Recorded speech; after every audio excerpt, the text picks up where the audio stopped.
पिता शिव स्वरूप शिवकार नमो त्रियो विसहारिके बोले देवादेव श्री आदिनाथ भगवान की। आचार्य गुरुदेव श्री विद्यासागर जी महाराज की, आचार्य समय सागर जी महाराज की, 1961 तुमतो सागर जी महाराज की जय। कल बताया जा रहा था कि पाप के बीज क्या है, क्योंकि जो व्यक्ति धर्म का पालन करता है तो धर्म का पालन करते हुए वह संसार सुख की कामना कर लेता है, और इस संसार की सुख ही पाप के बीज हैं। किसके बीज? पाप के बीज। इनके माध्यम से पाप का बंध हुआ करता है। जो भी सामग्री है संसार में वह सब पुण्य के उदय से प्राप्त होती है, ये निश्चित है। जो भी संसार के सुख की सामग्री किससे प्राप्त होती है? पुण्य के माध्यम से प्राप्त होती है। लेकिन जैसे उस सामग्री को भोगने के लिए जाते हैं, पंचेंद्रिय के विषयों को भोगने के लिए जाते हैं, वैसे ही पाप कर्म का बंध होने लगता है। इसको थोड़ी आवाज को ठीक करो ना भाई, कम करो, सीटी क्यों दे रहे हैं? तो उस समय क्या होता है? पाप का बंध करने लगता है। चीज मिलती पुण्य से है, लेकिन भोगने जाओगे तो पाप का बंध निश्चित रूप से होगा। नियम है, सिद्धांत है, इसे कोई भी नहीं टाल सकता। इसलिए पाप के बीज स्वरूप है, अर्थात इससे पाप का बंध ही होगा और कुछ भी उपलब्ध होने वाला नहीं। किसका बंध होगा? पाप का बंध होगा, ये मान करके चलिएगा। कहने का तात्पर्य है कि राजा महाराजा लोग जो होते थे वो है इतने सारे पुण्यशाली होकर भी सब संसार की सामग्रियां पाने के बाद भी धर्म को क्यों नहीं भूलते थे? तो उन्हें पता था कि जो कुछ हमें मिला है पुण्य से मिला है, इसको भोगने के लिए जाएंगे तो पाप का बंध निश्चित होगा। इसे सुख सुविधा को छोड़ करके, उन सब संपदा का त्याग करके, दान करके वह धर्म ध्यान में लग जाया करते थे, क्योंकि उन्हें विश्वास था, ये श्रद्धान था कि सब पाप के बीज हैं, अर्थात हम इनको भोगेंगे तो पाप का बंध होगा नियम से। इसलिए पाप के बंध से बचना चाहते हो तो जो आपको पंचेंद्रिय के भोग मिले हैं इन्हें भोगने में मत लगाओ, अपने शरीर को आत्म कल्याण में लगाने का प्रयास करो। समझ गए? हाँ, ये नियम है। जैसे काना गन्ना होता है, काना गन्ना समझते हैं आप? नहीं समझते। माने कीड़ा लगा हुआ गन्ना, गन्ना का पौधा है, उसमें कीड़ा लग गया, लाल लाल सा पड़ गया, उसमें रस है नहीं, चूसे तो रोगे। काना गन्ना पड़ा हाथ जो चूसे तो रोगे। काना पौड़ा, पौड़ा माने गन्ना होता है, वह चूसता है तो रोता है क्योंकि वह सड़ चुका है, उसमें जीव पड़ गए, उसमें कोई रस है नहीं। फिर क्या करें? भले अनंत जो धर्म ध्यान की बोई से बोए, यदि उसे जमीन में बो दिया जाए तो उसमें बहुत सारे और वृक्ष उत्पन्न हो जाते हैं। समझ गए? बहुत सारे पौधे उत्पन्न हो जाएंगे, बहुत सारे गन्ने लग जाएंगे। ऐसे ही कहा ये शरीर काने गन्ने के समान है, इसे चूसोगे तो रोग या था, कुछ सुख तो मिलना नहीं है, कर्म का बंध और उल्टा होता चला जाएगा। पाप के बीच है और अंत में क्या होगा? दुखी उठाना पड़ेगा, कुछ नहीं होने वाला, पाप का बंध होगा। तो इसलिए से क्या करो? धर्म ध्यान की भूमि में बो दो। इसमें बो दो ताकि आगे आपके लिए अच्छी पुण्य की फसल प्राप्त हो। समझ गए ना? ये कहने का तात्पर्य है। इसलिए ये संसार के सुख कैसे हैं? पाप के बीज है। अगली बात कहा ये विनाशी है, ये क्षण भंगुर है, ये सारे के सारे सुख क्षण भंगुर है। लग रहा है आपके लिए कि ये सब सुख शाश्वत है, कुछ दिन के रहते हैं, 4 दिना की चांदनी फिर अंधियारी रात। कोई भी आपके लिए सुखी बनाने वाले नहीं है, कोई भी आपके लिए सुख देने वाले नहीं है। लगता है मात्र कुछ क्षण के लिए लगता है, अच्छा है अच्छा है अच्छा है, सब विनाशी है, सब अस्थिर है, सब जाने वाले हैं। राजा राणा छत्रपति वो सब नहीं गए, उनकी संपदा नहीं रही। चक्रवर्ती कहाँ गए, उनके रत्न कहाँ गए, उनकी निधियां कहाँ गई, सब विनाशी। कुछ भी शाश्वत रहने वाला संसार में नहीं है, इसलिए सारे के सारे विनाश युक्त हैं। इसके साथ ही साथ दोषपूर्ण है, कोई ना कोई दोष लगाने वाले हैं, दोष लगता ही है, इनके माध्यम से ही है। अगली बात है, संसार के सुख जो है ये आकुलता के साथ भोगे जाते। कोई भी सुख भोगने जाओगे तो क्या होगी, इसमें आकुलता जरूर पैदा होगी। नियम, आकुलता के बिना आप रह ही नहीं सकते। प्राप्त नहीं हुई तो आकुलता, भोगते समय आकुलता, जब छूटने लगे तब और आकुलता। ये क्यों छूट रहा? देवता लोग भी मरत विलाप करे दुख सहे, ये भगवान ये मेरी संपदा छूटने वाली है। देवता लोग भी क्या करते, स्वर्गों में जो मिथ्या दृष्टि देव तो विलाप करने लगते, क्योंकि उनके गले की माला आदि मुरझा जाती, मंदार माला आदि, उन्हें ज्ञात हो जाता हमारी आयु 6 महीने शेष रही। उस समय वो दुखी होती, ये सारी हमारी देवियां, ये सारा ऐश्वर्य, ये सब सुख हमारा छूट जाएगा, वहां पर दुखी होने लगती। यानी संसार का सुख कैसा है, विनाशिक तो है ही, इसके साथ साथ आकुलता पैदा करने वाला। आकुलता के बिना ये सुख कभी भोगा ही नहीं जा सकता, समझ गए? हाँ, इसलिए ये सारे, अब ये सब चीजें क्यों बताई जा रही हैं? ये कर्माधीन है, पाप के बीज हैं, ये सब क्यों बताया जा रहा है? इसलिए ताकि आप ऐसे भोगों की इच्छा मत करो, संसार सुख की आकांक्षा मत करो। इसी का नाम है निकांक्षित अंग। कौन सा अंग है? हाँ, संसार सुख की वांछा नहीं होना चाहिए। भव सुख वांछा भाने, अर्थात संसार सुख की इच्छा नहीं करना, ये निकांक्षित अंग अच्छी तरह से आप पालन करें। इसके बाद आता है निर्विचिकित्सा अंग। निर्विचिकित्सा अंग का होता है कि मुनि के मलिन शरीर को देखते हुए गिलानी ना करते हुए उनकी सेवा करना, वैयावृत्ति करना, उनसे गुणों से प्रीति करना, इसका क्या नाम है? निर्विचिकित्सा। चिकित्सा माने होता है गिलानी।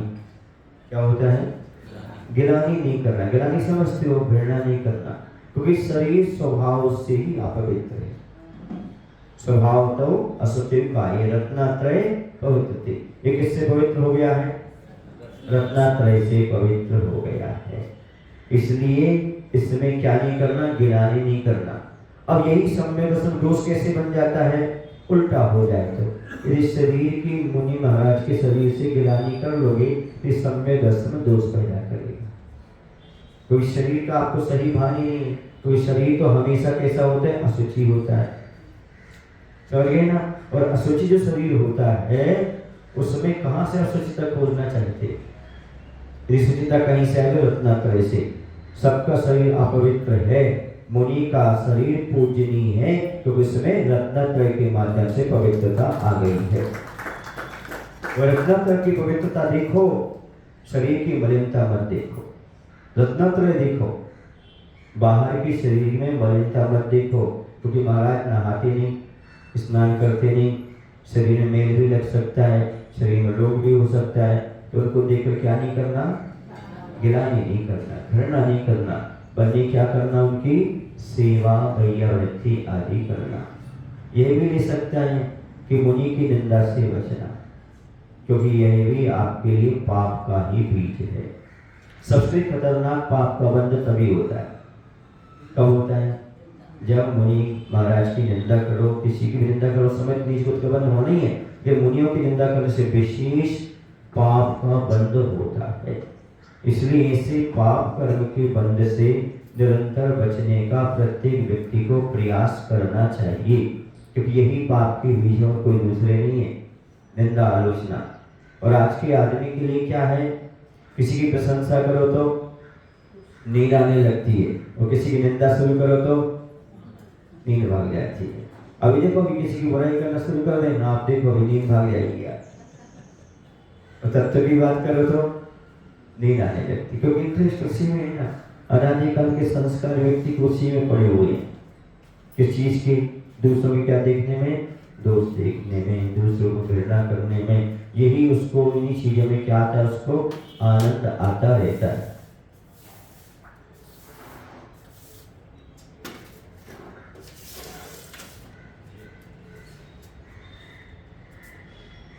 भाई साहब आप बैठ पाएंगे क्या? जी एक मिनट।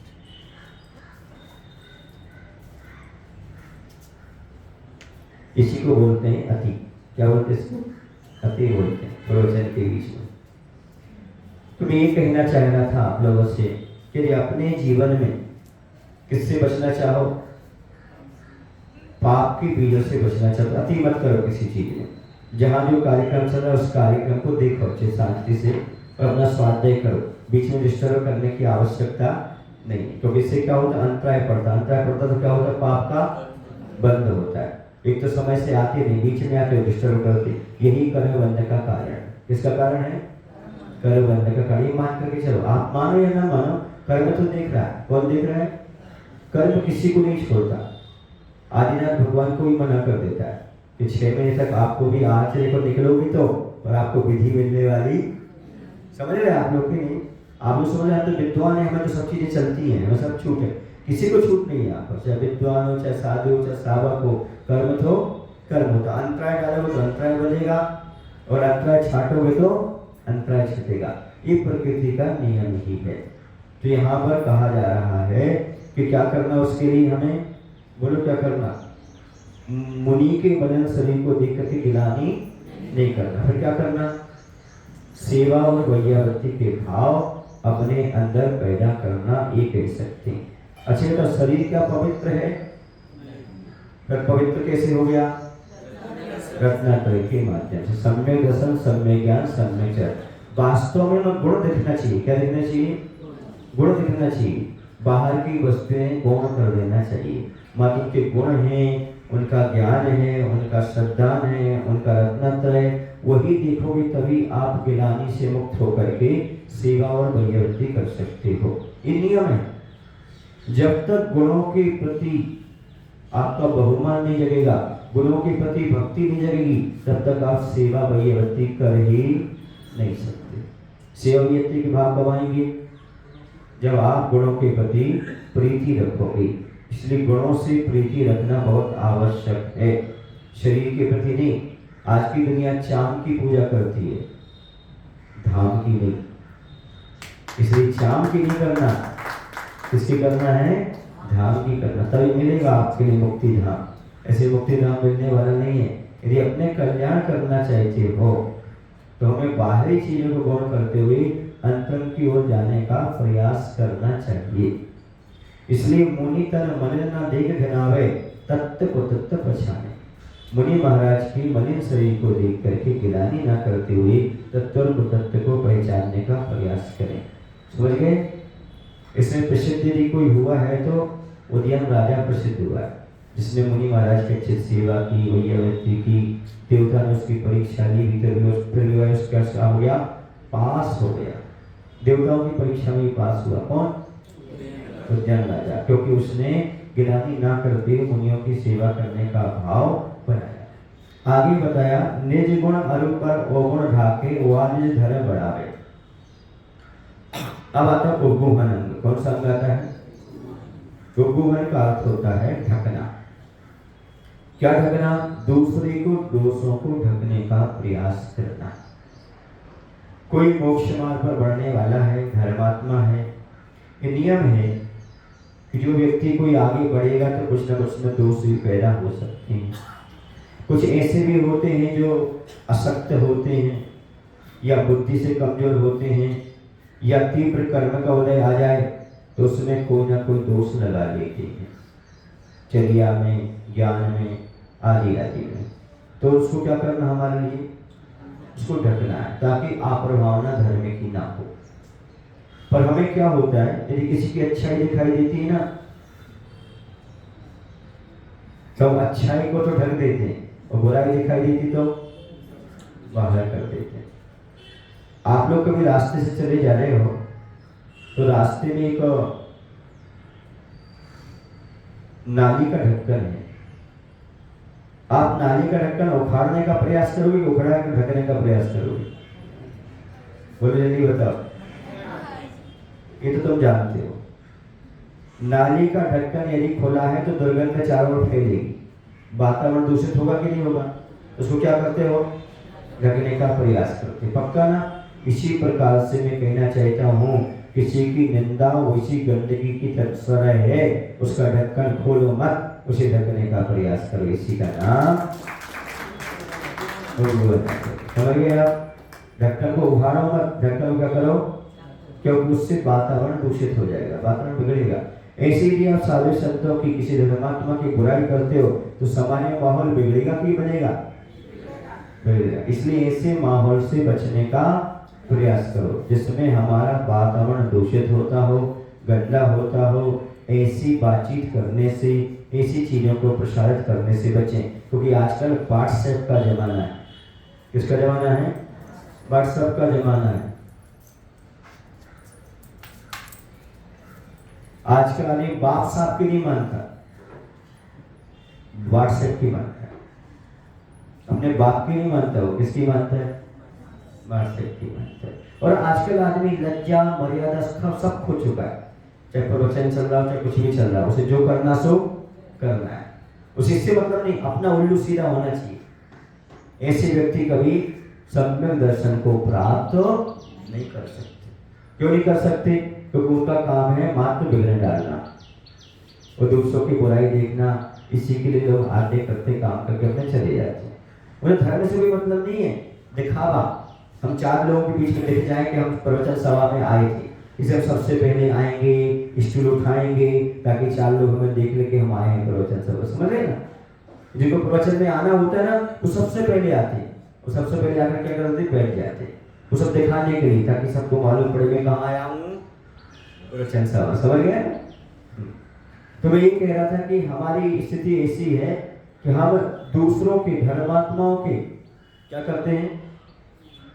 दोषों को उभार उभार करके बताने का प्रयास करते हैं। निरंतर रोज हमारा यही काम है। अच्छा ये बता, एक दिन ऐसा आपका बीता जिसमें आपने किसी की निंदा नहीं की हो?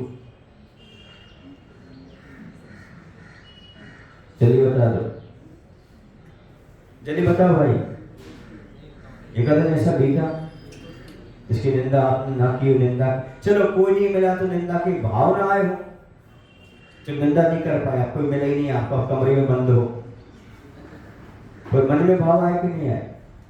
आपके मन में यही भाव आ गए हो, अकेले कितने दिन तक रहेंगे आप? बोलो भाई, आया कि नहीं आया? बोलो। हाँ। अब लोग सोच रहे हैं प्रवचन दूसरे के लिए है ना, किसके लिए प्रवचन? बोलो ना। इसलिए बीच में उपदेश देते जा रहे लोग, क्योंकि हमारे लिए नहीं उपदेश, उपदेश किसके लिए है? दूसरों के लिए। इसलिए आप महाराज जी प्रवचन देते हैं तो बीच में आप भी उपदेश देने लगते हैं दूसरे को, है ना? क्योंकि आपको लगता है कि उपदेश किसके लिए? दूसरे के लिए। इसलिए आज तक व्यक्ति नहीं सुधरा। यदि उपदेश अपने लिए स्वीकार कर ले तो आज ही उसका सुधार हो जाएगा जीवन में। वो क्या सोचता है? ये गलती करता, मैं गलती नहीं करता, ये गलती करता, मैं गलती नहीं करता। हाँ, क्योंकि अपने समय में तो चोर भी अच्छा काम करता है, वो अच्छा है क्या काम? बोलो। हाँ, चोरी की चोरी ऊपर से सीना जोगी, इसी का नाम होता है मिथ्या दृष्टि। इसका नाम क्या होता है? हाँ, क्योंकि हम अनादिकाल से ये करते हैं, हमने कभी कल्याण करने का भाव नहीं बनाया। हम जहां भी आए वहां कहीं ना कहीं हम कमियां देखते देखते अपने जीवन को निकाल दिए। और चलो सामान्य लोगों में देखें, हमें धर्मात्माओं की कमियां ढूंढना शुरू कर दी। समझ गए? हाँ, एक बार एक चित्रकार था, उसने चौराहे पर एक बहुत सुंदर चित्र बना करके रखा। समझ गए ना? और वहीं बाजू में उसने वो तूलिका वगैरह सब कुछ रख दी, पेंसिल वगैरह सुधार, और कह दिया इस चित्र में जितनी कमियां हो सो सुधार दो। आपको पता होगा क्या हुआ होगा? पता आपको क्या हुआ? पूरा चित्र ही विचित्र हो गया, उसमें रंग सुधार के अलावा कुछ भी नजर नहीं आया। जहां देख लो ने सुधार सुधार सुधार सुधार कर दिया, कहीं भी नजर नहीं आया। समझ गया? अब दूसरे क्या किया चित्रकार ने? एक वैसा ही चित्र साइड में रखा और एक पूरा कागज रखा और कहा इस पर ऐसा चित्र बना दो। वो पूरा ही कागज रह गया, एक भी व्यक्ति नहीं आया बनाने के लिए। कहने का तात्पर्य ये है, शुद्ध जीवन जीना सबको नहीं आता, जो शुद्ध जीवन जी रहे हैं उसमें दोष निकालना सबको आता है। अब क्या करो, शुद्ध जीवन जीने का प्रयास करो, शुद्ध जीवन में कमियां निकालने का प्रयास मत करो। ये कह रहा हूं, आपका जीवन तो कमी से भरा हुआ है और हम किस में देख रहे हैं, दूसरे में कमियां देखने का प्रयास करो। आज जैसे ने मुखमाटी में लिखा है, बुरा तो नहीं लगेगा, सुना जो बुरा तो नहीं लगेगा, लग जाए तो क्या करोगे, नमोस्तु पहले ही कर लो। जो कहता है मेरे में कोई कमी ना है, क्या मेरे में कोई कमी ना है, जरूर उसके अंदर कोई, समझ गए। मुखमाटी के शब्द सुना रहा हूं आपके लिए, लगता है कि गाली है, पर आते से लिखा है, जो अपने आप को क्या मान रहा, शुद्ध पाक मान रहा है, मेरे अंदर कोई कमी नहीं है, तो समझ लेना उसके अंदर कौन है, मैं क्यों बोल, आप समझ लो, कोई ना कोई कमी उसके अंदर विद्यमान है, तभी तो अपने आप को साफ सुथरा मानता हुआ दूसरे को दोष दे रहा है। अब यही तो पाप का बीज है, कौन सा पाप का बीज है। हाँ अच्छा ये बताओ आपसे, पूछूं आपसे, प्रधानमंत्री को क्या करना चाहिए आपको पता है ना, पता। अभी देखो ना, बाहर निकल के बोलेंगे नरेंद्र मोदी को ऐसा करना चाहिए, ट्रंप को ऐसा करना चाहिए था। कई बात जब चर्चा होगी ना, 4-6 बुजुर्ग बैठ जाएंगे, इस साइड जाएंगे, चाय पी करके आएंगे, घूम करके फिर वहां बैठ जाएंगे, झूला झूलेंगे, आधा घंटे फिर वहां पर चर्चा चलेगी। क्या चर्चा चलेगी वहां पर, सुनना अच्छे से बता रहा हूँ। ओ ट्रंप को ऐसा करना चाहिए, प्रधानमंत्री को ऐसा करना चाहिए, मुख्यमंत्री को ऐसा करना चाहिए, सुने ना, फिर उस समाज के अध्यक्ष को ऐसा करना चाहिए, इतने नहीं, महाराज को ऐसा करना चाहिए, इस सबको पता है, पर खुद को क्या करना चाहिए ये पता कर लो, जीवन सुधर जाएगा। खुद को क्या करना चाहिए, क्या कह रहा हूं, खुद को क्या करना चाहिए सीख लो, जीवन सुधर जाएगी। किसको क्या करना चाहिए इसकी ओर मत जाओ, हमें क्या करना चाहिए इतना सीख लो, दूसरे को क्या करना क्या नहीं करना। अच्छी बात बोलो, आपसे बोलो, आप यहाँ चिल्ला रहे नरेंद्र मोदी को ऐसा करना चाहिए, उस तक बात पहुंच रही क्या आपकी, प्रकार को पाप का बंद कर दो, जल्दी बोलो। जिसमें तुम्हारी बुद्धि काम नहीं कर रही, वहां तक कुछ होने वाला नहीं है, उसमें तो पाप का बंद क्यों कर रहे हैं। यदि आपके यहाँ विचार करने से वो सुधर रहा होता, जल्दी बोलो, तो फिर भी कुछ फायदा था। अच्छा, समाज की बुराई करने से आपको क्या मिलता है, फिर भी बुराई कम चलती, क्या बोलो, दिन रात कुछ ना कुछ विकल्प पैदा होता रहता है। ये सब क्या चीज है, आपने कभी विचार किया, ये सब आपके मन की अहंकार को पुष्ट करने की बातें हैं। किसको पुष्ट करने की, अहंकार को पुष्ट करने, होना कुछ भी नहीं है, कुछ भी नहीं, अपनी तुच्छता और प्रदर्शित होती है। दुनिया में दूसरी की बुराई करने वाला अपना परिचय स्वयं दे देता है दुनिया में। अच्छी बात, दुनिया में दोष हैं कि दिखते हैं आपको, कि देखने की अपनी नजरिए वैसी है, लेकिन बोलो, अच्छा बताओ, बगीचे में कांटे हैं या फूल हैं, दोनों हैं, अब उनको दिखते क्या है, मालूम है क्या देखते, दोनों है। ऐसा नहीं है गुण और दोष नहीं, लेकिन हमारी दृष्टि यदि गुण खोजना चाहे तो गुण भी, और दोष खोजना चाहे तो सारी चीजें हमारे अंदर हैं, हमारी दृष्टि पर आधारित है। सृष्टि में सब कुछ है, पर हमने आज तक क्या खोजा है, दोष खोजा। कभी हमने क्या नहीं खोजा, गुण खोजने का हमने आज तक जीवन में प्रयास नहीं किया। जब खोजा है तब क्या खोजा है, दोष खोजा। हम अपनी प्रशंसा में मस्त हैं और दूसरे की निंदा में व्यस्त हैं। अच्छे सुनना, हम अपनी प्रशंसा में मस्त हैं और दूसरे की निंदा में व्यस्त हैं, इसी का नाम पाप का बीज, और कुछ नहीं है। दूसरे की निंदा करने से कौन सा पाप होता है, नीच गोत्र का वध। नीच गोत्र कहां होता है, नियम से नीच गोत्र कहां होता है बताओ, नरकों में और त्रिंचों में। किन में होता है? दूसरी की निंदा करने वाला कहाँ जाएगा? नरक बनेगा, न जाएगा या त्रिंच में जाएगा। ये नियम, यानी सदगति उसे प्राप्त होने वाली तो नहीं। इसलिए यहाँ पर कहा कि दूसरे के दोषों को ढकने का प्रयास करो, दूसरे के दोषों को उजागर करने का प्रयास मत करो। पर आप कह सकते हो महाराज आप लोग भी तो बोलते हो, महाराज दोष दिखाते हैं, निंदा नहीं करते। क्या सुन लेना अच्छी तरह से, आपको दोष दिखाया कि आप गलत कर रहे हो, किसी से जाकर के निंदा नहीं की। वहां आपको सुधारने के लिए आपको बताया है कि आप एक गलती कर रहे हैं, इस गलती का क्या करो? सुधार करो। अच्छे बताओ, दर्पण दाग लगाता है कि दिखाता है? जल्दी बोलो अच्छी तरह। ऐसे गुरु आपकी निंदा करते हैं कि आपके दोस्त दिखाते हैं, और आपको ही दिखाते हैं ताकि आप क्या कर सको उसको। आप आईने के सामने जाओगे तो अपने दाग दिखेंगे, आपको ही दिखेंगे ना, और दूसरा जाएगा तो ऐसी मुनि आपकी गलती आपको बताएंगे। ये निंदा नहीं है, आपकी गलती को साफ करने का तरीका बताया गया है। समझ गए आप? नहीं समझे?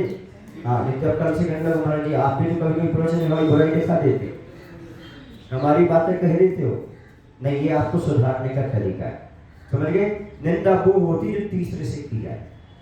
क्या की जाए? इसकी बात उससे, उसकी बात उसकी, जाकर के उसको बताया, उसका नाम क्या है? निंदा है। समझ गए? कि सामने वाले की गलती को सुधारना अलग चीज है। इसीलिए आपको किसी व्यक्ति में, धर्मात्मा में गलती दिख रही है, उसे किसी को नहीं बताना, उसी को जाके बताना। किसको बताना? और मालूम ये होता है, बताएं आपको, उस व्यक्ति को पता नहीं हमने गलती क्या की, सारे गांव को मालूम पड़ जाता है। होता कि नहीं होता है? उसको सिर्फ मालूम नहीं होता कि मैंने क्या गलती की, और सारे गांव में चर्चा हो जाती है। ये होती है निंदा। और उसकी गलती उसको बताओ, ये निंदा नहीं है। ये क्या है?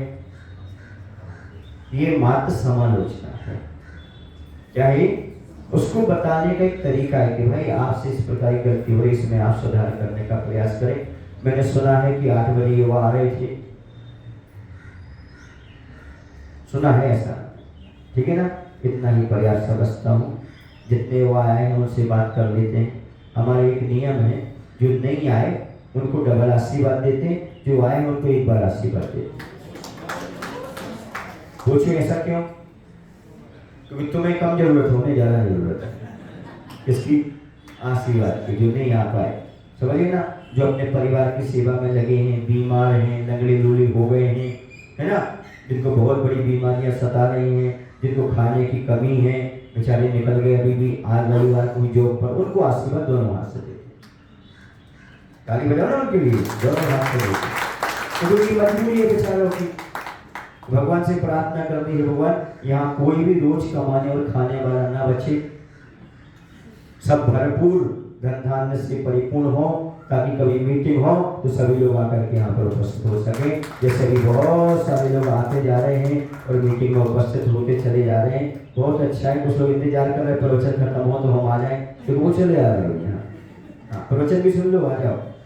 तो कहने का तात्पर्य ये है बच्चों के, अपने जीवन में यदि आप निर्माण करना चाहते हो, सुने ना, तो कुछ आपको समय मिला है, आपको धन मिला है, मन मिला है, उसका सदुपयोग करने का प्रयास करें। बोले महावीर भगवान की, आचार्य गुरुदेव श्री विद्यासागर जी महाराज जी की। हे प्रभु, हम सभी को इतनी शक्ति, इतनी बुद्धि देने की कृपा करो, ताकि हम सभी लोग अपने जीवन में कुछ अच्छा कर सकें, पाप के बीजों से बच करके पुण्य के बीज का पठन कर सकें। नमोस्तु।